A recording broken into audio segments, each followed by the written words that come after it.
Hi music lovers, I'm Danny, and this week I'm having a quick dip into the psychedelic waters of Australia's Babe Rainbow. Babe Rainbow are a trippy band of trippers from Byron Bay, Australia's trippy capital, famous for its free and easy, sun-drenched and highly marketable lifestyle, with nary an immunologist to be seen. Anyway, I heard these hippies on Triple J and on Rage, and from one of my own trippy lads. And I've also been requested by some of you to have a crack at some of their gear. So let's loop up a couple of their tunes and have a quick taste. Before we get underway, as usual, please like, please subscribe, and please consider sharing my clips. That would really help me out. Zeitgeist kicks off with a nice little muted guitar intro.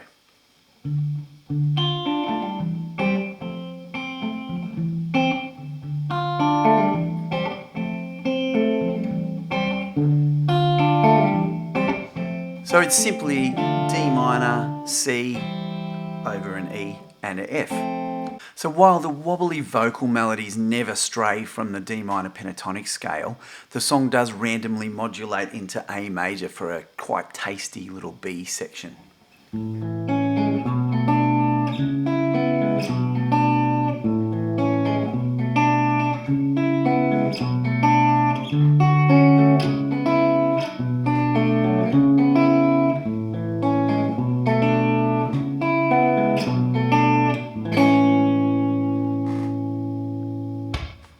Cool. There is a little melody, a recurring melody over the other part of the song. So let's loop up that main riff and put that over the top. 3, 4.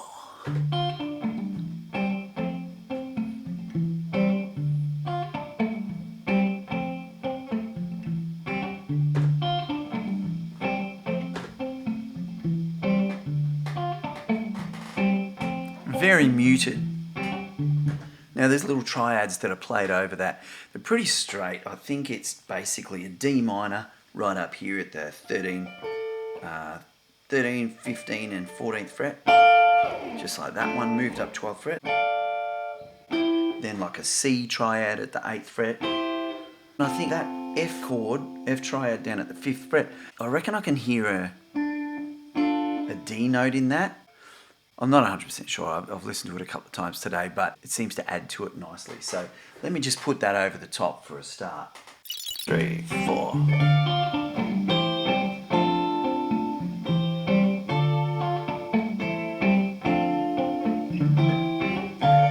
I'm going to put a bit of a bass line on that as well. It's a very simple bass line, just outlining those chords.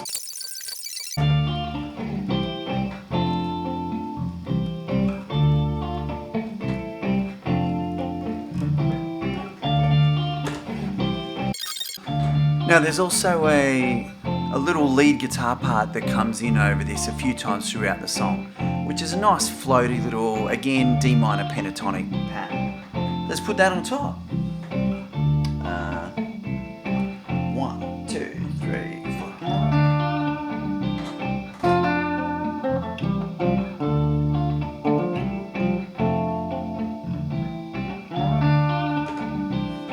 Now that is doubled an octave higher.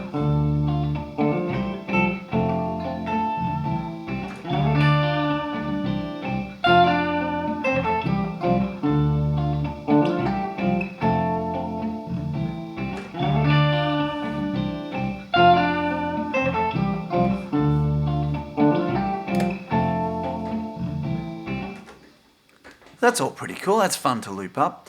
Now, there's one more thing in this song that I do particularly like. There's this little guitar freak out over the outro. It's super simple, but super effective.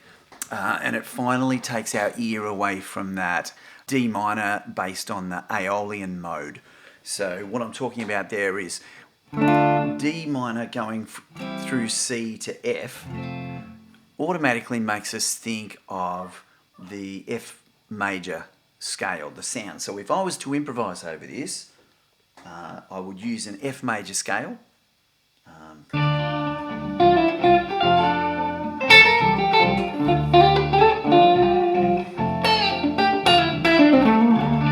So hear how I'm accentuating the B flat note there.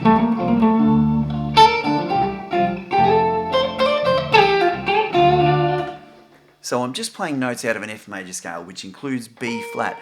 But this part at the end, the little freak out, does this.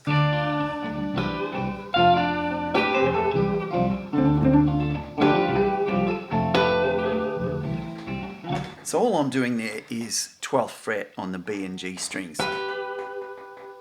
But what that does is it introduces a B natural note. So it takes our ear away from being a song in F major to being a song in C major.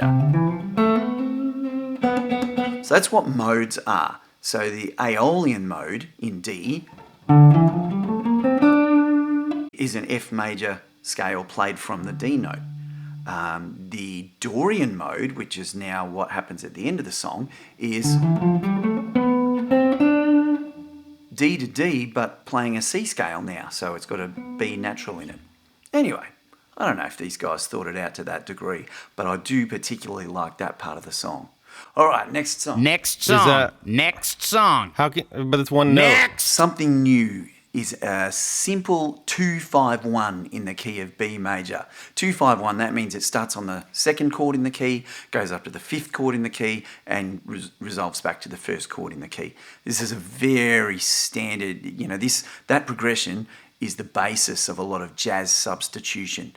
And it does have some kind of jazzy, faux jazzy sounding chords in it, this song, but it all features this slinky little funk riff underneath, which is quite fun to play. So let's loop this one up. Right, 2, 3, 4.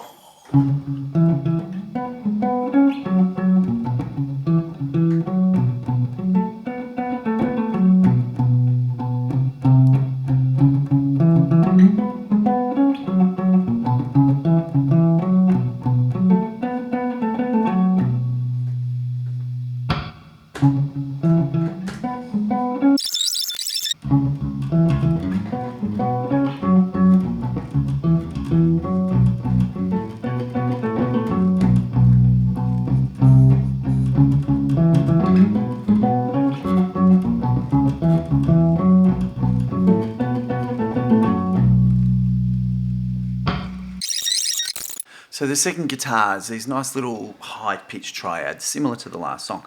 I like this sort of thing. So the song starts, as I said, on a C-sharp minor. So what we're doing for the second guitar, the chords, is just playing the 9th fret on the bottom 3 strings, which is just a C-sharp minor triad. Now, the one thing about these guys is that they don't necessarily play very funky or strictly tight rhythms. They're a very loose sounding band, Babe Rainbow. Let's try and put this over the top.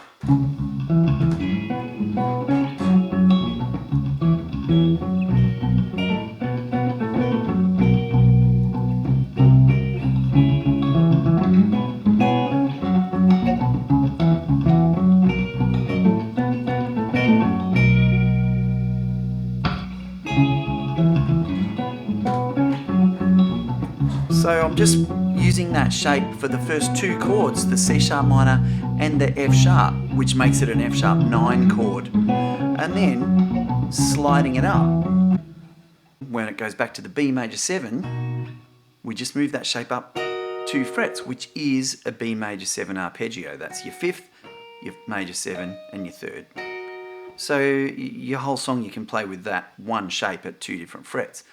It's not to say that that's what happens in the song, because I notice a couple of times the guitarist goes to the 11th fret early. So we've got our C sharp major 7, then instead of F9, move it up there and we get a F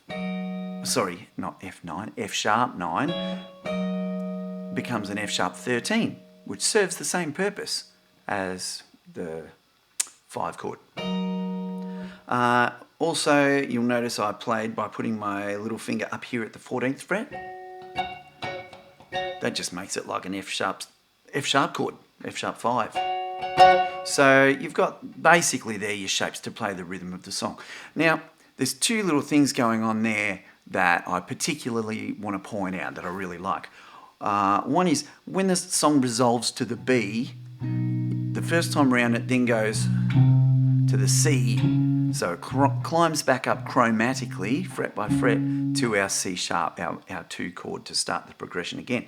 Now that chord in between is a diminished chord, but because the rhythm guitar stays on this shape, on this little B major 7 arpeggio, it becomes instead of a C diminished, a C half diminished, interestingly. But it works really nicely.